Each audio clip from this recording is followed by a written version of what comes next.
Si aujourd'hui tout le monde, ou presque, s'enthousiasme à l'écoute de ces quelques notes de musique, c'est que la saga des films Star Wars reste un pilier de l'histoire du cinéma par bien des aspects.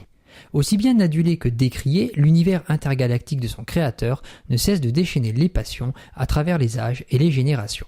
Star Wars n'est autre que l'œuvre du cinéaste George Lucas, dont le nom reste encore aujourd'hui indissociable de la paternité de la saga devenue culte. Ce dernier développe, dès son plus jeune âge, un intérêt pour les œuvres littéraires et audiovisuelles de son époque, empreintes de mythologie et de récits héroïques, autant de sources d'inspiration que l'on retrouvera tout au long de son travail. C'est avec THX 1138, sorti en 1971, que George Lucas entame sa carrière au cinéma et fait ses premiers pas en tant que réalisateur.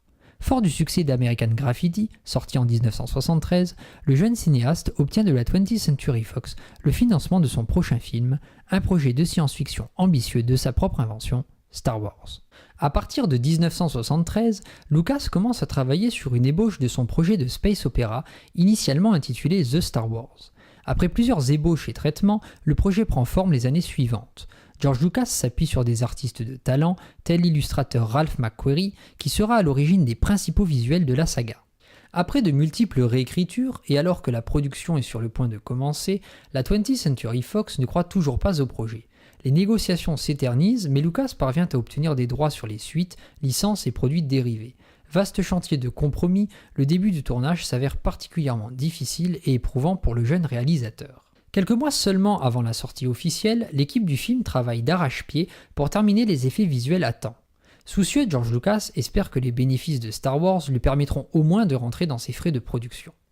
Le 25 mai 1977, Star Wars est projeté dans 32 cinémas de Los Angeles, San Francisco et New York. La guerre des étoiles, mélange de science-fiction et de récits d'aventure héroïques et mythologiques, devient rapidement un phénomène planétaire. Fort du succès commercial et critique du premier film, George Lucas met en chantier la suite de ce qu'il avait déjà pensé comme une trilogie. Éprouvé par la précédente production, Lucas décide de se retirer de la réalisation pour les prochains volets, mais garde tout de même le contrôle sur l'histoire et les nouvelles productions. Le 21 mai 1980, l'Empire contre-attaque, réalisé par Irving Kershner, sort en salle. Là encore, le film est un succès. S'ensuit en 1983 la sortie du dernier épisode de la trilogie, intitulé Le Retour du Jedi et réalisé par Richard Marquand. Le film clôt un premier arc narratif et participe à l'affirmation d'une saga à l'influence culturelle internationale. On parlera alors de ces trois films comme de la trilogie. En 1997, près de 20 ans après le dernier épisode, Lucasfilm annonce préparer non pas un mais 3 nouveaux films. George Lucas ressort ainsi sa casquette de réalisateur pour raconter sous forme de préquel les origines de l'Empire, présentes dès le premier film, et, par extension, la chute de la République et de ses héros. La prélogie marque véritablement la naissance d'un solide background à l'univers Star Wars. Cette nouvelle trilogie insiste sur le contexte géopolitique dominant, mariant en un juste équilibre cadre politique et récit dramatique. Lucas fait le choix de travailler avec la technologie de son temps et développe ses 3 films autour de procédés techniques révolutionnaires pour l'époque, au détriment d'une certaine authenticité constatée avec les précédents films.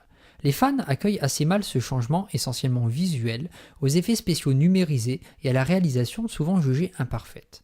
Aussi, La Menace Fantôme, sortie en 1999, et La Guerre des Clones, sortie en 2002, reçoivent des accueils critiques mitigés, bien que la saga reste toujours aussi importante aux yeux des fans de la première heure. Aujourd'hui perçu comme le dernier volet de la saga lucasienne, La Revanche des Sith sort en salle en 2005. Contrairement à ses 2 prédécesseurs, le film est très largement acclamé par la critique et reste initialement l'aboutissement d'une saga et de la vision de son créateur. La boucle semble bouclée et d'éternels nostalgiques débattent ardemment sur l'ordre de visionnage des films.